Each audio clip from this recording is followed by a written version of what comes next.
Saya dan keluarga punya rutinitas setiap Desember itu kumpul. Ya kecuali kalau suamiku disabotase gereja dan tutup tahun tempat lain tentunya.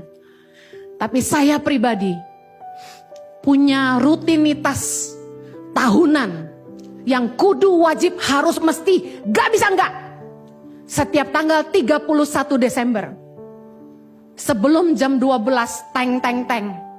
Saya selalu duduk di kaki Tuhan dan mencari Tuhan. Meskipun anak-anak asrama bilang, "Mama kita barbekyuan, kita tutup tahun." Boleh, tapi ikut mama doa dulu. Kami berdoa sungguh-sungguh cari Tuhan.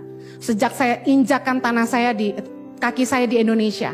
Ini yang saya selalu lakukan. Akhir tahun tuh gak boleh 12 teng itu tiup trompet ataupun pesta. Tapi teng itu saya di kaki Tuhan. Kenapa? Mungkin orang akan bilang gini, Bu Heni terlalu mensakralkan. Enggak. Karena bagi saya, tuntunan Tuhan untuk tahun berikutnya terlalu penting. Saya duduk di kaki Tuhan setiap akhir tahun dan tidak mau pesta. Setelah doa, boleh makan-makan, boleh barbeque, boleh kembang apian. Tapi dengar Tuhan itu wajib. Kalau hari ini, Bapak Ibu lihat tangan pengharapan ada. Menjangkau. Mungkin sudah 10.000 anak-anak Indonesia di seluruh pedalaman Indonesia.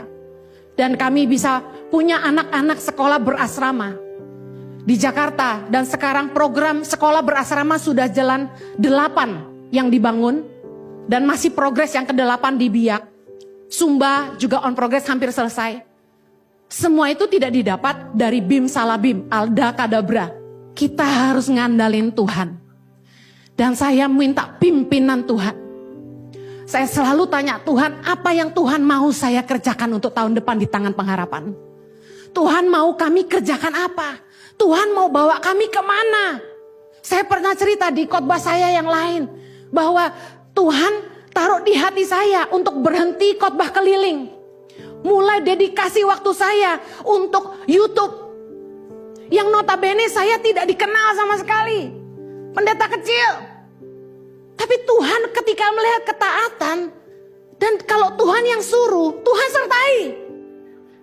Banyak orang yang bilang dia buat ini dan itu, tapi dia struggling di situ.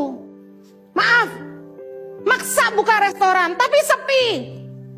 Maksa buka gereja, tapi setengah mati. Maksa buka bisnis, gak rugi. Pernah ngalamin itu? Kita penting banget minta penyertaan Tuhan. Bukan apa yang terbaik menurut kita, tapi apa yang Tuhan mau buat kita. Karena saya pegang ini, kalau visi itu datang dari Tuhan, Dia akan menyertai. Dia akan sediakan. Kita tidak perlu sampai harus berjuang mati-matian. Kan Bu Heni berjuang, Bu. Kita harus lakukan bagian kita yang terbaik. Tapi kalau itu dari Tuhan, penyertaannya luar biasa bagi kita. Amen. Saya nggak pernah ngecek YouTube udah berapa subscribernya. Yang ngecek suami saya. Dia yang pantau. Hen, ini luar biasa loh. Kok naik terus nih? Dalam sehari 1.000 nih. Dalam sehari 1.000. Terus saya karena nggak ngerti, saya tanya, emang kalau sehari naik 1.000 itu nggak biasa? Ya nggak biasa lah, dia bilang. Greget mereka sama saya. Kok sayanya nyantai aja? Tapi saya kasih tahu. Saya kan gak tahu apa-apa. Saya mana tahu pandemi akan datang.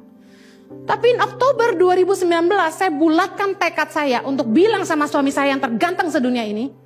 Sayang, aku akan berhenti khotbah mulai Oktober 2021. Dia langsung naik alisnya. Kenapa? Kamu mau buat apa? Maksudnya dia udah pikir saya mau meninggalkan panggilan Tuhan gitu kan. Aku mau bangun cyber church. Waktu itu gak ada kata online Bapak Ibu. Lalu Tuhan betul-betul sertai dan hari ini jadi.